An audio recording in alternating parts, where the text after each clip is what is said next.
5 points in 7 games, so the production is there, but it's hard to call him a clone without a single suspension hearing or questionable hit at this point. I'm not really sure what we're missing. Who are you? I'm you, but from the future. This is how we wear our hair now. Oh, shit. Are you here to warn me to, save the timeline? Well, sort of. No, that doesn't make sense. I'm not doing anything. Other than the Rat King cloning project. Ah, shit. It's the Rat King cloning project, isn't it? Of course I'm talking about the Rat King project. Well, what could go wrong? We almost have it perfectly calibrated. He's doing pretty well. We named him Oscar Steen. The nickname's the Steen engine.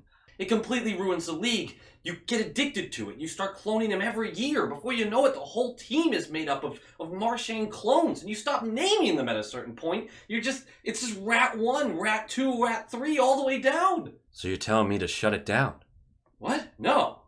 I'm telling you, it was super worth it, bro. We won 69 cups in a row. Nice.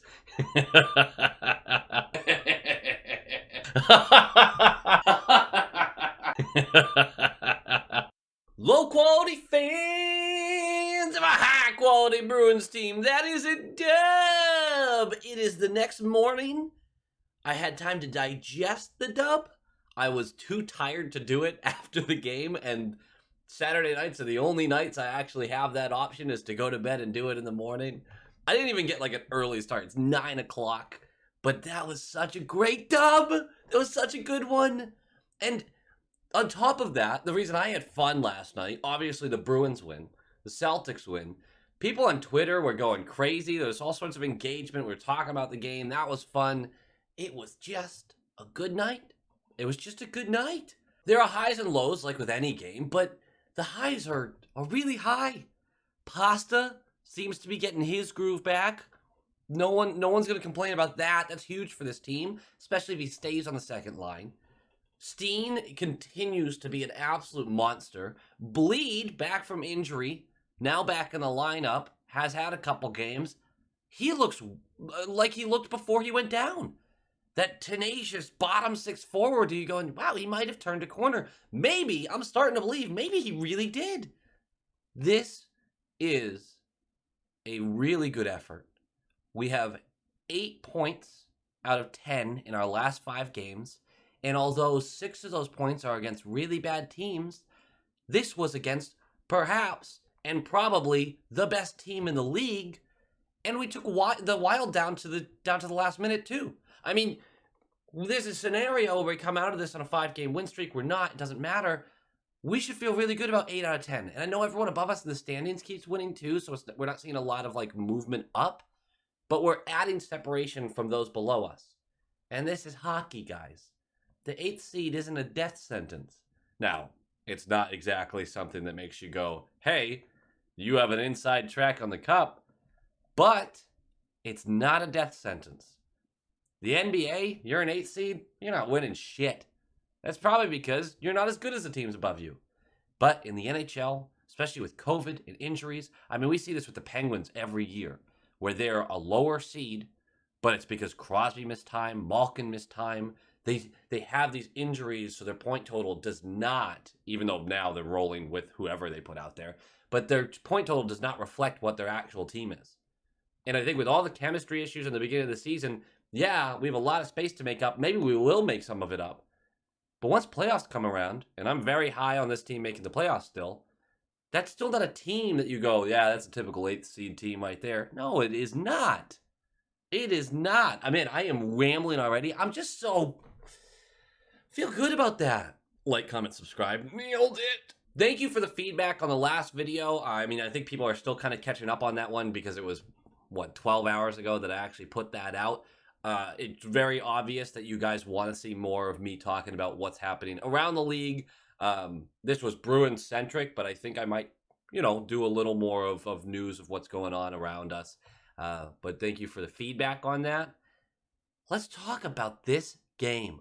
Let's talk about the Tampa Bay Lightning for a second. They are really good. Really good. I believe before the game started, they were 15 points ahead of us in the standings, and we had 6 games in hand, so even if we won all 6, we're still down by 3 points. Crazy. Now we're only down by 13 with 6 games in hand. So we're inching back there. They're really fucking good. They also recently got Kucherov back. Brings up a little point. I'm a Jack supporter, like Jack Edwards. The constant, every time Kucherov got brought up, it felt constant to me. Just continuous complaints about the loophole, and they got to exploit it, and yada, yada. Jack, it happened. It's over. This is sports. There's always weird asterisks on stuff. There's always weird moments in the year that you go, well, that never happens if that doesn't happen. But that's the thing with sports, is anything can fucking happen. And if we're going to continue to bitch about it, that's exactly what Tampa fans want, by the way, is us to continue to acknowledge it. No. You won your cup. You won your back-to-back cups. Good for you. We'll put our little asterisk on it. But they're not. Right now, this is a new season. Let's talk about winning the cup this year. Shall we? This year? So I was kind of getting sick of that throughout. Jack. Vasilevsky gets to start for them. Not a great start for him, honestly, but he made some huge saves. He is massive. What a massive human being. That guy is, without a doubt, to me, the best goalie in the league, even with not the best season behind him right now. I just don't know how you argue for anybody else. There's some other good names up there, but shit. That guy is a monster, and he's scary to face down because eventually he just shuts the door and you go, well, we better not let this super hot offense get going because we're not scoring again. Didn't turn out that way in this game, but we've all seen it a lot. Ullmark gets the start. He is 0-5 against the Lightning all-time, all with Buffalo, with a 4.5 goals allowed average. That is Yikestown, USA. Not good. Needless to say, those numbers improved a tad bit. I believe he ended the game with a 9-3-1, and he had a really solid game. We're going to talk a little bit about him later. I was really happy with him facing down a team that usually shellacks him, and that goalies remember that, and he looked ready to go. That's not always easy to do. I know a lot of people who watch the channel have played athletics at some level, and I remember going into games and knowing that there's a particular player or a particular team that just thrashes us. It's hard to get your mentality where it should be to be like, this is a new game. Really impressed by Ullmark in this one. DeBrusk and Nosek are still out with COVID. McAvoy's still out with his day-to-day injury. I am shocked we won this game without McAvoy, but we're also going to talk about that. All that really means is Steen stays in on that third right wing and Bleed stays in on that fourth left wing. Two players who you're going to have a real fucking hard time knocking out when players are healthy. Real hard. But the biggest news was Urho Vakanainen. You might remember him. He was going to slot in next to Grizz on the top line. I believe he finished the game with almost 17 minutes. That was unexpected to see him just get slotted up at the top there. I think that's a compliment to Grizz. They've trusted his defense lately. He's done pretty well. And really given Vak a chance with some heavy minutes against a really good team. We will talk about him. I've already been talking for almost 10 minutes. This is going to get cut down a little bit. But after the game, I really sat there and went, when things go wrong, there's a lot to talk about. Like, there's a lot of non-scoring plays to talk about. But when the game isn't very chippy, which it wasn't, and when the game goes really well, which it did, you're mostly just talking about the points. Everything else just, it's hard to point out great defensive plays because the unit looks good together. And they just maintain, and they're not giving up a lot. It was really weird. I'm looking at my notes. I'm like, this is a little bare bones. We're going to have plenty to talk about, but I was really surprised because usually my notes are long. Long to the point of I get frustrated. I have to rewind the game because I'm taking notes, and then I got to... Puck drops! And 111 in. Vasilevsky wants this one back. Forbort just takes a check to send the puck up the wall. Good job by him. Hall flings it into the neutral zone, and then Pasta's going to go for it. Grabs the puck, settles it, skates into the offensive zone, gets 4 feet over the line. He's in the dead center of the slot, 4 feet over that blue line, and just whips this on net. He wasn't trying to do anything here. He might have actually been trying to fucking miss the net for all I know. Bounces off a defender and just beats Vasi blocker side. Like on the ice too, not top corner or anything. It looks like Vasilevsky just lost his post. He was moving to the left. Yeah, he read the shot, and it took a deflection, but it took a deflection from 30 feet out. What a weird goal. It's literally like he lost where his positioning was. You very rarely see that. Here's the thing, and I think you agree with me, and I don't have the stats to back this up, so maybe this is just me projecting, but I got nervous after we scored a goal a minute and 11 in against the Tampa Bay Lightning. Because what that serves to do is give us confidence, which we've known the Bruins scoring early isn't always a good thing, and gives Tampa all right, well, we got to get this one back. I don't need to give Tampa any more motivation. Like, yes, I want to score goals, but to get a soft one right in the beginning, it's nerve-wracking, right? Like, yeah, I'd rather be the team up 1-0 than down 0-1, but it was nerve-wracking. I can't explain this well. What a weird feeling. What a dumb meat electric sack I have in my head to be like, oh no, we scored a goal. To make things worse, 2:45 in, Lazar's going to go for tripping. It's a good kill, though. Ullmark does have to come up big at moments, and the Lightning missed the net a couple times. So there's a little bit of luck on this kill, but we do get the big kill, and Lazar gets a breakaway out of the box, but he misses the net. And that is the best kind of Bruins goal. It's the best kind. It's the fucking best kind. Haula with a good forecheck, followed by Pastrnak with a good forecheck that creates a failed clearance that Haula picks up on that left wall, facing the point. He feeds the puck up the point to Taylor Hall. Meanwhile, Pasta goes to the net, to the net, to the net, net, to the net, to the net, and off he goes. Hall flings it down, and Vasi should have had this. He should have swallowed this, but Vasilevsky makes a save off the body. It bounces back out. Pasta streaking across the crease, kicks it to his stick. Vasi can't have that. There's no way he's moving that far that quickly. Open net, buries it. That's 2 goals for Pasta. 6-10 in. 6-10. 2-0. And Pasternak's got 2 of them. I really thought he was going to complete the hat trick. I'm really bummed. Couldn't do it with the empty netter either. Shucks. One of the negative things that happened in this game, 10:35 in, Cal Foote and Foligno are having a battle in front of the net. Foligno goes down. That was a good, hard fight. Not a literal fight, but just a hockey play. Foligno looks like he's struggling. Lower body injury, would not return. Now, I know we've talked about Foligno and how I feel about him with this team. An injury for Foligno is not a good thing. Injuries are never a good thing, right? That's a human being that's dealing with that. But I do think we have internal options there. We'll talk more about that, though. 8:11 left in the period, and it's a Marshy Smith 2-on-1. Smith with a beautiful toe drag to get around the sliding defender. Creates a 2-on-0, whips it to Marchand. Marchand top corner. It's the lucky shaft, as Jack Edwards called it. The lucky shaft. The man said lucky shaft on national television. That guy is living the life. Imagine being on a national program and being able to say lucky shaft with a straight face. God. Jealous, man. Jealous. But, yeah, it goes off Vasi's shaft. That's a game-changing save.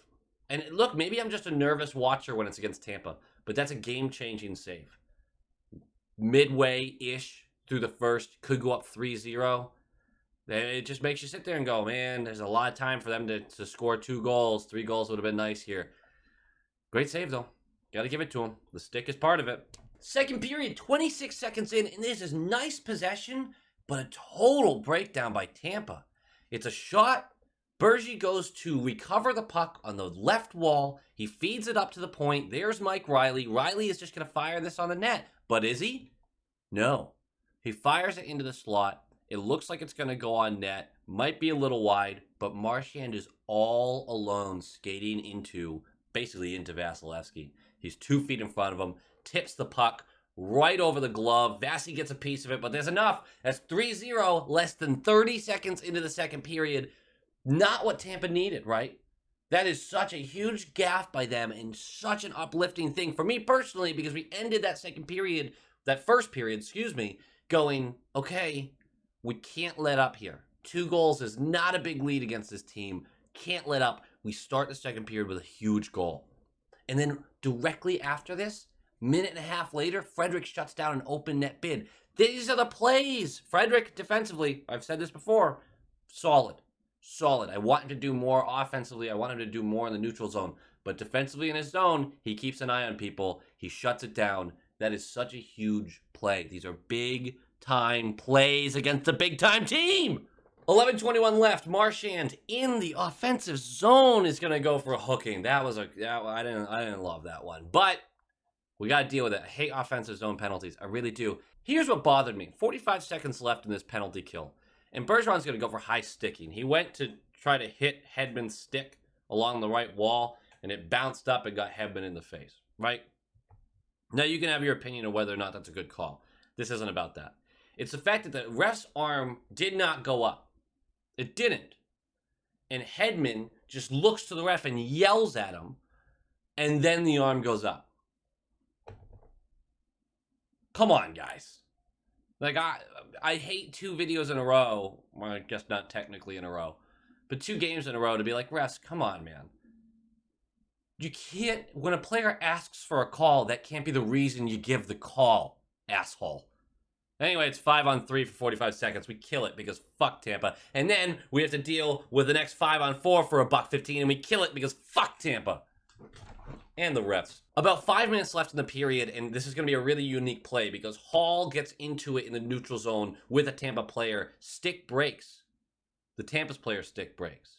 And he's complaining for a call. But the arm stays down because they look over and Hall shows that his stick is broken too. He just breaks it the rest of the way. So now this stick's lying in the neutral zone right before the blue line to get into the offensive zone. Puck comes out.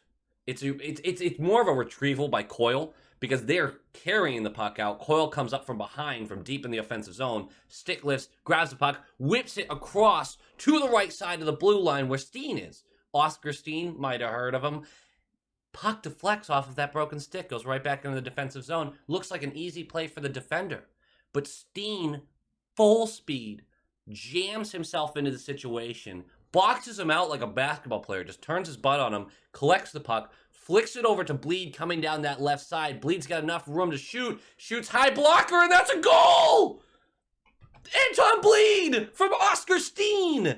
Bleed was on that line because Foligno, as you know, was injured at that point. There's a 4-0 lead, secondary scoring.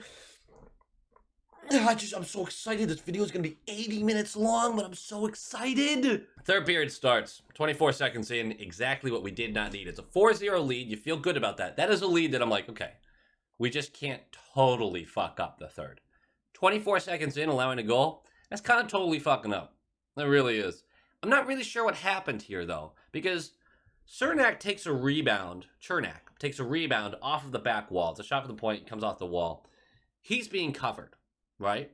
And Carlo probably could have gotten to this puck. I think maybe a little more hustle on his part. I don't know. But it's a good tip by Chernak to get this toward the slot. Now, Riley appears to have been following another Tampa player down below the net. And then Palat is all along the slot with Bergie, who also followed the play with Chernak getting that puck off the wall. Now, I think from our structure, looking at it, I go, Riley, your responsibility is the front of the net, not to loop around your offside to go behind the net to chase a player who's not involved in the play yet. But also, say that player stops short and just stays right next to Olmark, that guy's still in the play. So you are covering a man. So I think the fault actually lies on Bergeron here. I know, but hold on. Bergie was drifting in no man's land toward the play, leaving a guy open behind him. So my eye goes to Bergie on this one. Really should have been aware of Palat there. But Palat gets his feed, just has to tip it past Olmark. Olmark almost makes the save still, though, so that's nice. But we allow a goal 24 seconds in, and everyone's butt just tightens a little bit. Just a little bit. Who's going to rescue us? The fourth line, though. Frederick, coming across in a battle in front of the net, gets tripped by Vasilevsky. We're going to get a power play. That is huge. That is huge. 2:30 in, and our power play sucks, dude. It's so bad, dude. We're gonna talk about this. 8:40 left. More offensive time we knew there was gonna be a push, right, for Tampa. More offensive time for them. Point has the puck on the left dot. He's being covered by Haula. Haula's doing a good job. Point's a very good player. You can only do so much against him. I think he's very much elite. I love watching the guy play. I just wish he didn't play for Tampa. he spins and shoots. He spins, kind of backs up a little bit with the stick and does a little, inside outside and then fires this on Olmark. And I'm not really sure what Olmark's doing here. It looks like he thought there was a pass coming, so he gets more toward the middle of the net and then realizes too late and then goes back to blocker. And it's a great shot. It's top blocker side. But that's the one where I'd be like, Olmark, you probably could have had that one. That's the one. And I'm pretty confident that was a weird miscommunication of Olmark's brain to his body. I think there was a mistake there. So that's 4-2. With about 8 minutes left in the game, 7 minutes left, Bergey's going to get tripped, which is huge. We need this. We don't get shit, though. What an opportune moment that would be to actually score a power play goal. No. I keep trying to diagnose this power play, right? Like, what is the problem? This talent can't possibly be that there's not enough talent. I know there's talent, right? If that line can score 5 on 5, they can score 5 on 4 more consistently. That's the way it works in my stupid brain. So what's the issue? And the only thing I keep coming back to is everyone knows exactly what the fuck we're trying to do. We want Pasta in his office, or we want Bergey in the bumper. That is our plan. That's our plan every time. Which means we have to do one of two things. Either fucking change the plan, or do what we like to do faster. Because the problem I'm seeing is there's a lot of holding the puck, waiting for just a little bit of a window, and while those players are standing there waiting for us to do something, they go, okay, I know what they're trying to do. They're not going to do it fast enough for me not to be able to cover it, specifically for the goalies. They know that Pasta's one-timer is coming. Let me just make sure that I get across fast enough. That's why I think Ovechkin doing the same thing for years on the power play still works, because his shot not only is unbelievably fast and unbelievably accurate, but they get the puck to him so quickly. His timing on it is impeccable. I don't think we have that, and I think it's a problem. And Bergey's bumper is quick, but I think people are kind of just going, we cover the bumper, we just need the goalie to be aware of Pasta's shot. It's not working. Something needs to change. That's my diagnosis. I don't even know, man. Like, that's all I got. What else are you guys seeing that you think this could be? Because this is getting kind of embarrassing at this point. 4 seconds left on our power play penalty kill situation, because I'm just going to start calling our power play a penalty kill because it feels like we give up more scoring chances than we get. Coyle is going to go for hooking. This is an intense time. It's going to be $1.56 on the penalty kill because it's still a few seconds left in the power play. It's 4-2. This is nerve-wracking because they score one more goal. They still have like 4 minutes to score another one with a pulled goalie. Tough. We kill it though, because our penalty kill is pretty good. And after the kill, Marchand is going to get the dagger, the empty net, 5-2 ball game against the Tampa Bay Lightning. That's a signature win. Game notes. Oscar Steen has 5 points in 7 games. On the bottom 6.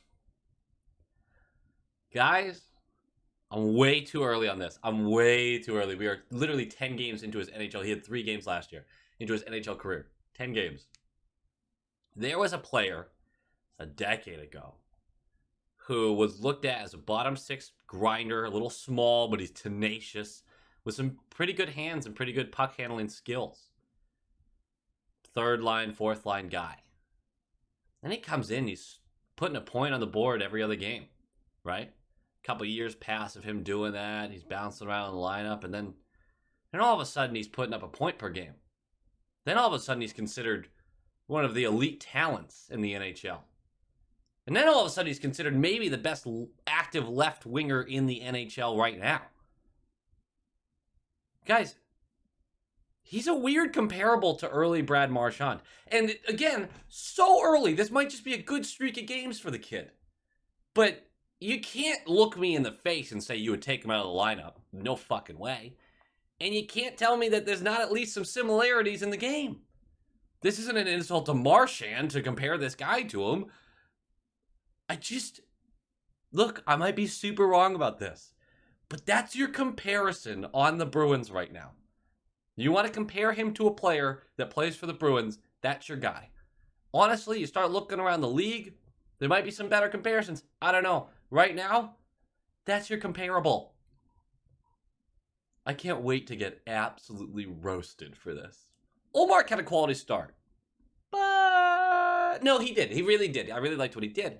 But the defense has clearly taken notice of something here.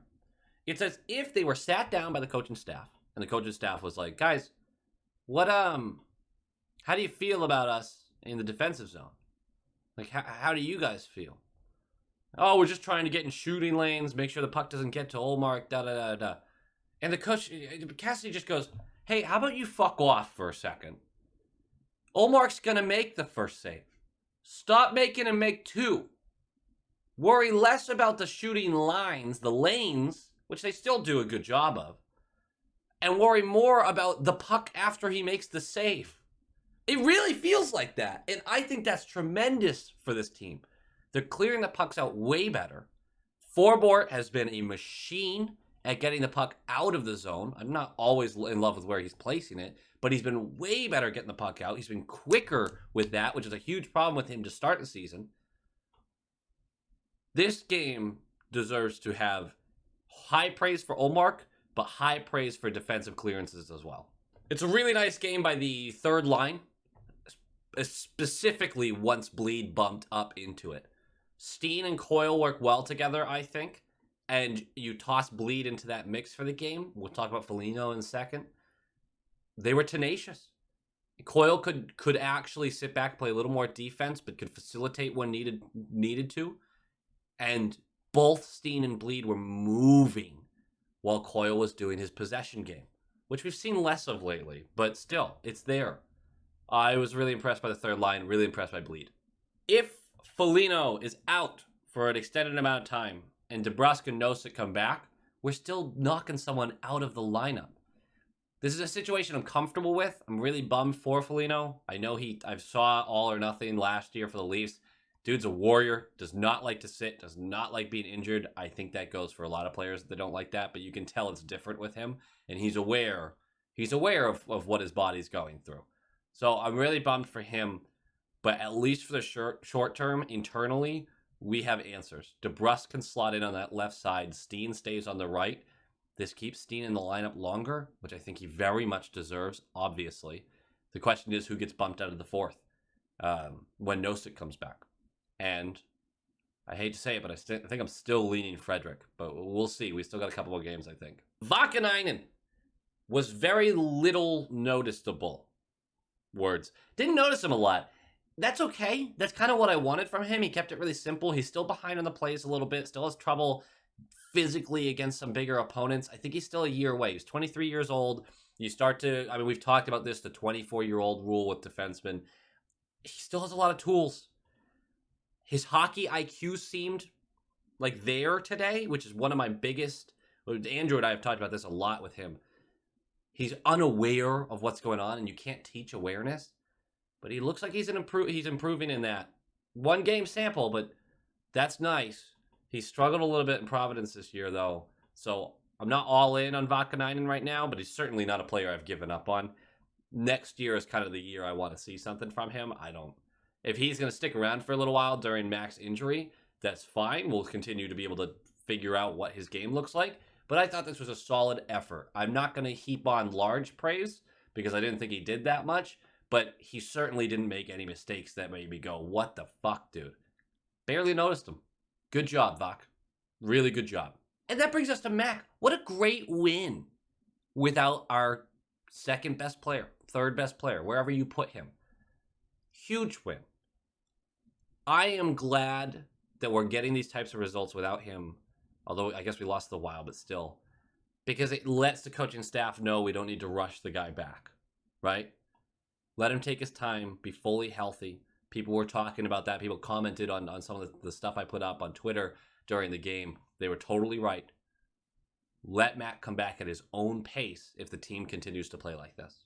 All right, guys, that does it for me. Like, comment, subscribe. In the upcoming week and a half, it depends when it ships out, we have a pretty special jersey unboxing coming. Yeah, I'm very excited about it. It is not a Steen jersey, although we're going to do a little unboxing on that too, because it's going to be my first prime green jersey. I'll explain that when we get there. But there is a very special jersey on the way, and I'm not sure when it's getting here yet, but I'm really excited to show you guys and talk about it. So you'll see. Go Bees!